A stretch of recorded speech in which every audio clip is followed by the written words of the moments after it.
गुरु नानक का मिशन एक पिता एकस के हम बारीक तथा संभना जिया का एको दाता के सिद्धांत पर वर्ण भेद तथा जाति भेद रहित समाज की स्थापना का प्रबल समर्थक था, जिसमें जात पात और कर्मकांड के लिए कोई स्थान नहीं था।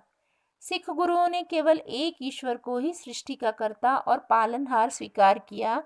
तथा उसे सर्वोच्च कहा। अतः गुरु ग्रंथ साहिब की रचना करते समय गुरु अर्जन देव ने इन्हीं दो सिद्धांतों को सामने रखा, सामाजिक एकता तथा एक ईश्वरवाद। इन्हीं सिद्धांतों के अनुरूप गुरुजी ने ग्रंथ साहिब के लिए वाणी का संकलन करते समय उसके रचनाकारों की सामाजिक आर्थिक प्रतिष्ठा या कुल और जाति की उच्चता को कसौटी मानने की बजाय उनकी रचना की श्रेष्ठता को जांचा परखा। अलग अलग इष्ट और मत को मानने वाले रचनाकारों की वाणी को गुरु अर्जन देव ने बड़े धैर्य और गौर के साथ पढ़ा। गुरुदेव ने सिर्फ उसी वाणी को महान ग्रंथ में शामिल किया जो ईश्वर के एकत्व, सामाजिक बराबरी, विश्व बंधुत्व जैसे सिख धर्म के मूल सिद्धांतों की कसौटी पर खरी उतरती थी। गुरु अर्जन देव ने उन सभी रचनाओं को गुरु ग्रंथ साहिब के लिए अयोग्य करार दे दिया जिसमें ईश्वर की बजाय व्यक्ति विशेष का गुणगान था, जिनमें सामाजिक भेदभाव के साथ साथ स्त्री जाति की निंदा का समर्थन किया गया था अथवा मिथ्या कर्मकांड को बढ़ावा दिया गया था। छजू, काहना, पीलू तथा शाह हुसैन की रचनाओं को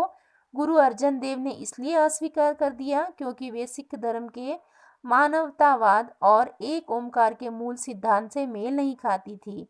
उदाहरण के तौर पर काहना की रचना में ईश्वर की सत्ता का गुणगान नहीं, अहंकार प्रधान था, जिसका सारांश था, मैं वह परम सत्ता हूँ जिसका गुणगान वेद और पुराण भी करते आए हैं। जाहिर तौर पर काहना का यह अहमवाद गुरु नानक के उस दर्शन के विपरीत था जिसमें ईश्वर को सर्वोच्च और समस्त सृष्टि का सर्जनकर्ता माना गया है। इसी प्रकार छज्जू की रचना गुरु ग्रंथ साहिब के लिए इस कारण अयोग्य मानी गई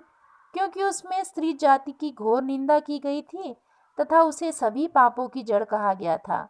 इसके विपरीत गुरु नानक के धर्म ने तो स्त्री जाति को परम पूज्य माना और नानक जी ने तो यहाँ तक फरमाया, सो क्यों मंदा आँखें जित जमे राजन, अर्थात बड़े बड़े प्रतापी राजाओं को जन्म देने वाली स्त्री जाति की निंदा करना सर्वथा अनुचित है।